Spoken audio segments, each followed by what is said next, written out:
Okay, just imagine this for a second. An entire country decides to put its own king on trial. They find him guilty, and then they execute him in public for everyone to see. It sounds like something out of a crazy TV show, right? But it actually happened. Today, we're going to unpack one of the most shocking and game-changing moments in history, the execution of King Charles I. So let's start with a really basic question. How do you fire a king? I mean, it's not like you can just hand him a pink slip. And what do you do when that king believes he was literally chosen by God to rule? This was a problem that 17th century England had never, ever imagined it would have to solve. At the very heart of this whole story, you have two major players locked in a struggle for control. On one side, you've got the king. On the other, you've got Parliament. And this wasn't just a simple disagreement. This was a fight for the future of the entire nation. And here's what that fight boiled down to. It was actually pretty simple. King Charles I was 100% convinced that his power came straight from God and that he answered to nobody on earth.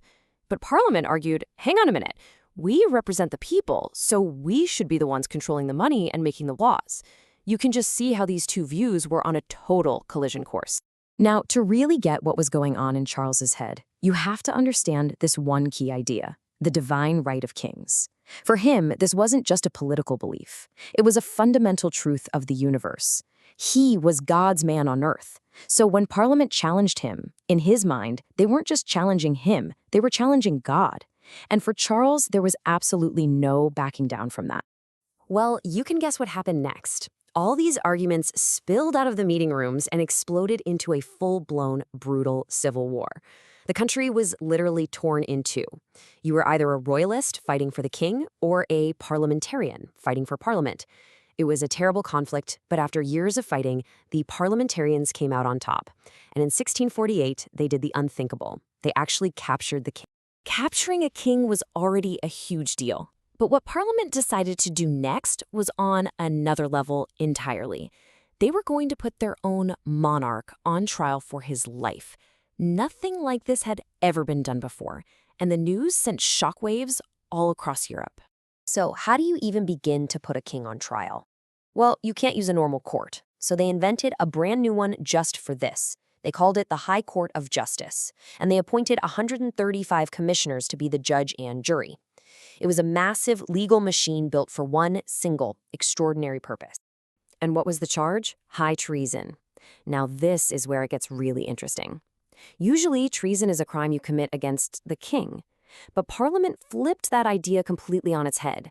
They argued that Charles had betrayed his own country by starting a war against his own people just so he could hang on to his power. Basically, they were saying the king works for the state. He doesn't own it. And Charles's reaction to all of this? Total defiance. He didn't plead innocent. He rejected the whole idea of a trial. When he asks, "By what authority am I brought here?" he's not really asking a question. He's making a statement. He's saying, you people have no power over me. My power comes from God, and no court on earth can judge me.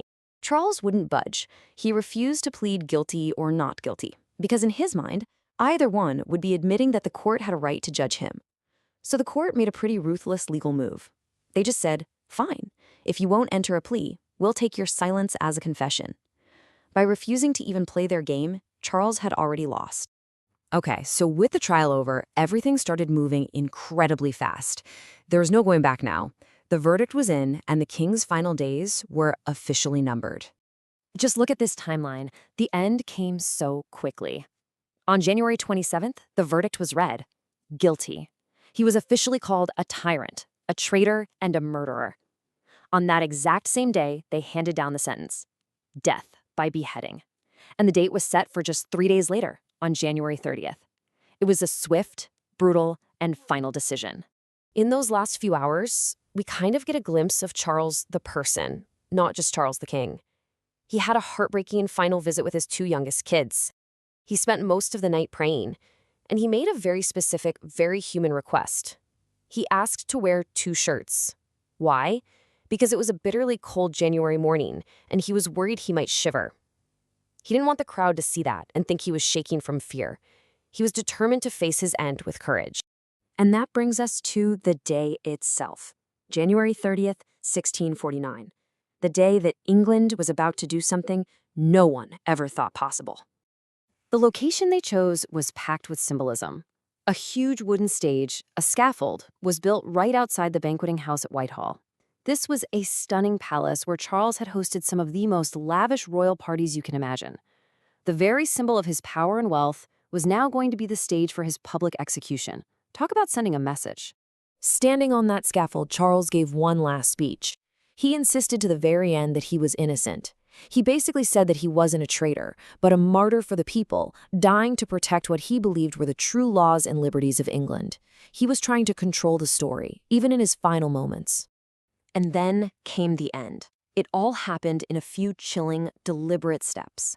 Charles said a final prayer. He laid his head on the block and gave the signal he was ready by stretching out his hands. And then the executioner's axe came down in one clean stroke. The executioner picked up the king's head and showed it to the massive crowd. And from those thousands of people, there was this single deep groan of shock and horror. The deed was done. So, you've just executed your king. What happens next? England was now in uncharted territory, and the consequences of that one single act on that one day would ripple through history for centuries to come.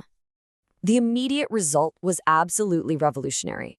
The monarchy wasn't just changed, it was completely erased, gone. For the first time in its history, England was declared a republic, a nation with no king at all.